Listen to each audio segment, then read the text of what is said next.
Hello YouTubes and all the people that's watching these videos. And if you are, thanks for watching.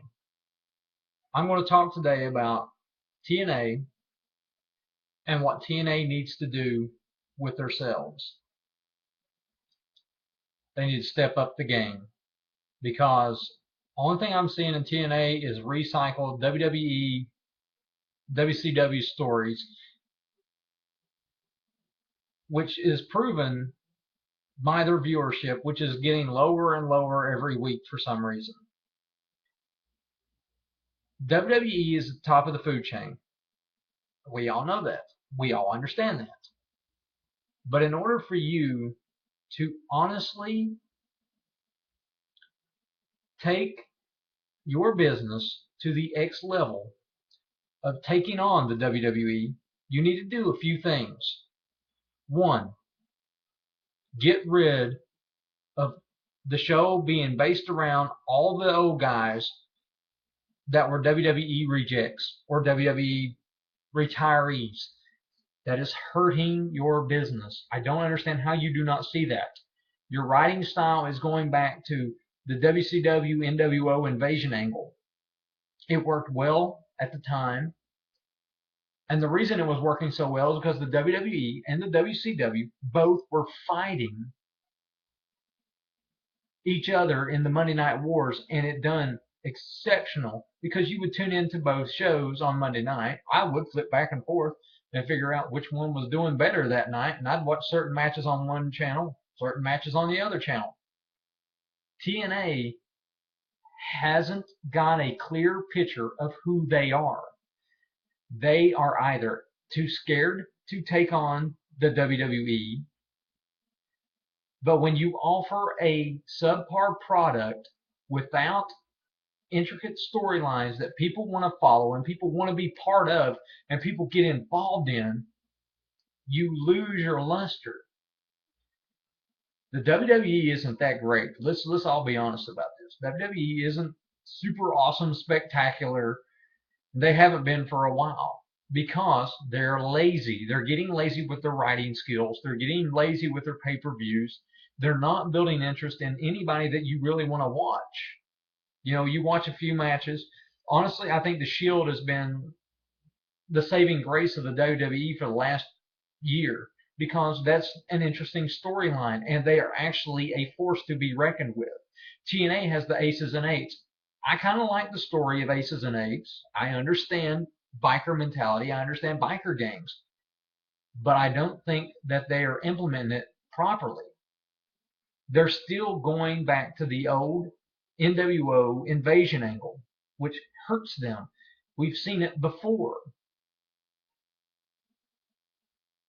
The strategy that TNA needs to enact, starting right now, is to get new talent. Start building new talent. They're starting to do a little bit here and there, but they're still depending too much of the show on Hogan, Stinger, Jeff Hardy, all these guys that were in WWE previously. And they're kind of giving the shaft to the originals of TNA. I don't mind them switching over to the four-way ring. I think that's fine. Squared circle is what it's always been. I miss the six sides because the matches were amazing. I do not think that TNA will ever be able to compete or build themselves up to where they want to be until they start getting rid of the Hogans, the Bischoffs, and all these other people that have it in their mind the old way of doing business. I don't know whether Dixie Carter has it in her to make the right decisions. TNA has become the Hulk Hogan family show, and that is a fact. Him and Sting are best friends. They've been friends forever. And a lot of the other people that Hogan brings in, Brooke Hogan over the Divas, over the Knockouts. Why? Why would you do that? That doesn't make any sense. Brooke is not a knockout by any means. And it ruins that part of TNA. What I've always liked about TNA is most of the time the knockouts have pretty good matches. Compared to the Divas, they're wrestling gods. The Divas are just garbage. They're good to look at, but that's about it. They did have some Divas at some point that done really good. Obviously, when Mickie James was there, when Lita, Trish Stratus, some of those were actual wrestlers. Now they're just eye candy. Vince don't care about it. The stories are written like crap. The knockouts could have been and should have been the saving grace of TNA. But when they brought Brooke Hogan in, it became the Hogan program. Don't care. That's great. I love Hogan. I like watching Hogan. He can fill a house, and we know he can fill a house. But they overuse him. It's like the old wrestling titles that they used to have. The champion wouldn't wrestle every week. He wouldn't come out every week defending his title every week. It would have to build up before they went to a pay-per-view, before you saw the champion defending his title. Or rarely on a free show you would see him defend his title. It was always the build-up to the big pay-per-view. They don't do that anymore. Now they just pass it back and forth between every Tom, Dick, and Harry. TNA, I think, needs to get away from depending on the old storylines, the old Hulk Hoganisms. I like watching Hogan, fun to watch. However, you're not building the future for yourselves. You are depending on the past, and that is hurting you. That is absolutely the most mind-numbing thing about TNA is they've had all this wonderful talent underneath their tutelage, but they push them off to the side so they can bring in Hogan and all of Hogan's buddies and all these old-time wrestlers. I like watching the classics, but it's not a very good vision going forward. Going forward, you need young guys, guys that are hungry, guys that want to be in the industry, not just guys that's trying to make a paycheck so they can pay for their 14 kids they got around the country.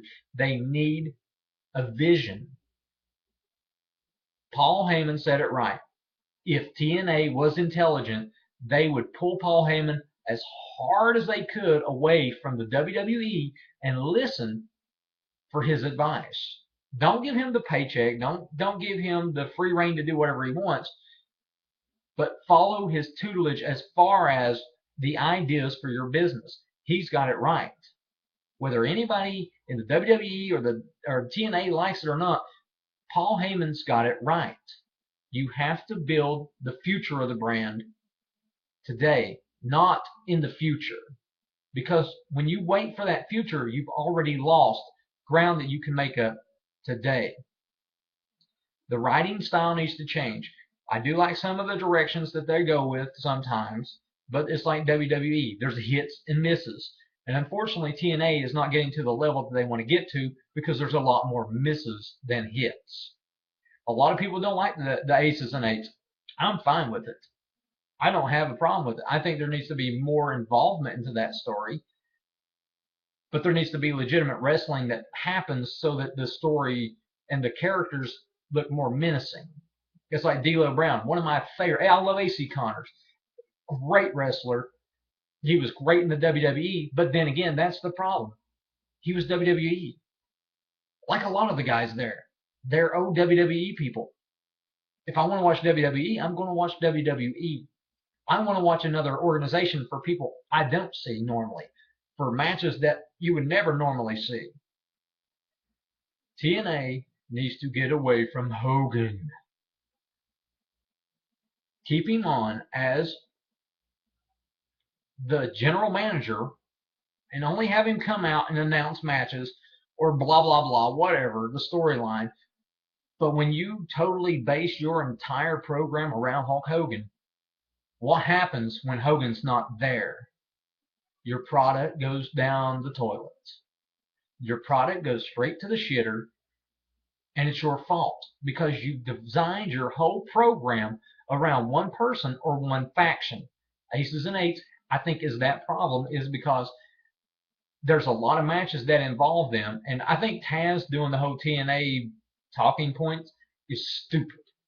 I like Taz. He's a good color commentator. He was a great wrestler. However, the whole He's got to be the bad guy, and he's got to talk great about his wonderful team, which isn't that great. There's a few members of the team. I love Anderson. I think Anderson's fantastic in that character.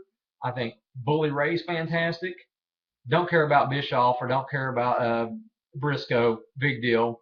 They haven't done anything to prove themselves to me. Obviously Devon and Bully Ray, fantastic. I like AC Connor. I think D'Lo, great wrestler, just not given that much of a chance. TNA will be better watched if you would truly become a live program and not pre-taped program. That's what your all's problem is you all are doing the pre-taped thing. We know in advance, 2 weeks, two weeks ahead of time, what your matches are, what the outcome is. Why would we want to watch your program? There's no surprise in it. There's no enjoyment in it because we already know what's going to happen. 2 weeks ahead of advance. You've got the pay-per-view coming up. That is going to be fresh. People are going to want to watch it. But your normal Thursday night programming is a joke because it's pre-taped. Nobody is going to tune in and watch something that they already know the results of. It's like SmackDown. I guarantee you that SmackDown does not have the ratings that they want to have because of the fact that it's pre-taped. We already know the outcome of what's happening. If you're going to be live, be live. Hire you some more camera people, hire you some production people in the back, and make it a real good live program. Not complicated. Yes, you can pre-tape some of the stuff. Obviously, some of the backroom stuff has to be pre-taped, but not the entire program. If you want to compete with the WWE, you have to step up your game. And if you do not, you will be another WCW or ECW bought up by McMahon when he feels that you are becoming a threat. He will buy you up and he will shut you down, which is one of the biggest problems that I've ever had with Vince McMahon. Is he could have been the king of the world in wrestling, but he refused to be intelligent about it. His purchases are weird. Your direction is weird. Figure out where you want to go. Plot your course 5 years in advance. Know exactly. See, that's why Vince kills you, because you cannot and will not think ahead of yourselves from week to week.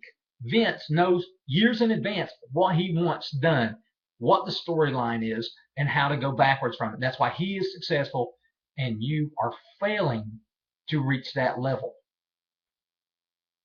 You cannot fly by the seat of your pants when you are taking on a corporation of Vince McMahon's talent and intelligence. He understands the business better than everybody in TNA put together will ever understand. Hogan understands certain aspects. Bischoff understands certain aspects. Vince McMahon has a plan. He doesn't just go on the seat of his pants figuring out what he wants to do. He knows well in advance what he's doing and what his company's doing. Sometimes there is rewrites. I'll give them that. But overall, the vision has already been laid out. TNA, either pick up your game or within 2 to 3 years, you're going to fall right into obscurity where nobody's going to watch you, nobody's going to care because all it's going to be is ex-WWE people, and that's all you're going to have to work with. Develop your new talent now. Build interest in these characters and keep it going and fresh. Don't let it get stale.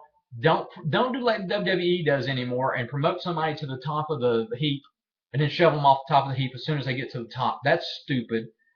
And you don't want to invest in a character that the company's just going to yo-yo back and forth. If you work on that, I guarantee you, if you build a new clientele of new people and you step up being live when you're supposed to be live, you will start notching away at the WWE's coffers, and you're going to fill your pockets full of money. Just don't go insane like WCW and spend all the money in the universe on your talent and let bad decisions ruin your company. I want to see you succeed. You need to succeed. We need more than just one wrestling company to be out there. Ring of Honor does a lot of great things, and they make a lot of good decisions. They're not as big as TNA or WWE, but by God, they are fun to watch. As always, thanks for watching. If you want to leave a comment, leave a comment. I'll get back to it. I'll cover more stuff in other videos. I'm sure I'm going to upload another one here shortly. But thank you for watching, and I welcome your comments, concerns, bitching, fussing, whatever you want to do. Thank you.